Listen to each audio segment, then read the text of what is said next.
আজকের রেসিপি সবজি দিয়ে মাছের ঝোল। তো চলো দেখে নিই আমি কিভাবে সবজি দিয়ে মাছের ঝোল রান্না করলাম।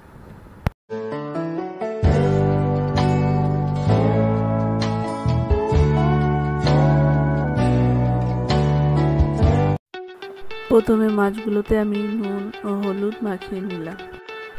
এরপর একটা কড়াইতে সর্ষের তেল গরম করে নুন ও হলুদ মাখিয়ে রাখা মাছগুলোকে একে একে দিয়ে দেব। এরপর মাছগুলো ভাজা হয়ে গেলে একটি পাত্রে নামিয়ে নিলাম। এরপর মাছ ভাজার তেলে আমি নুন ও হলুদ দিয়ে কাঁচকলাগুলোকে ভেজে নেব। কাঁচকলাগুলো ভাজা হয়ে গেছে, আমি একটি পাত্রে তুলে নিলাম। এরপর আলু ও পেঁপে এগুলোকেও আমি একটু নুন ও হলুদ দিয়ে ভালো করে ভেজে নেব। ভাজা হয়ে গেলে এগুলোকে আমি একটি পাত্রে তুলে নেব।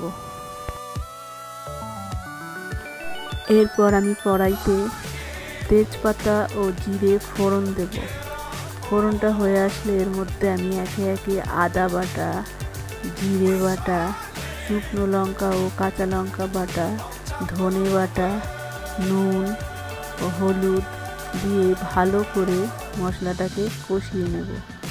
মশলাটা কষে আসলে আমি ভেজে রাখা সবজিগুলো দিয়ে ভালো করে কষিয়ে নেব। কষানো হয়ে গেলে আমি সামান্য জল দিয়ে দেব। এরপর জলটা ফুটে আসলে উপর থেকে ভেজে রাখা মাছগুলো দিয়ে ঢাকনা দিয়ে ঢাকা দিয়ে দেব।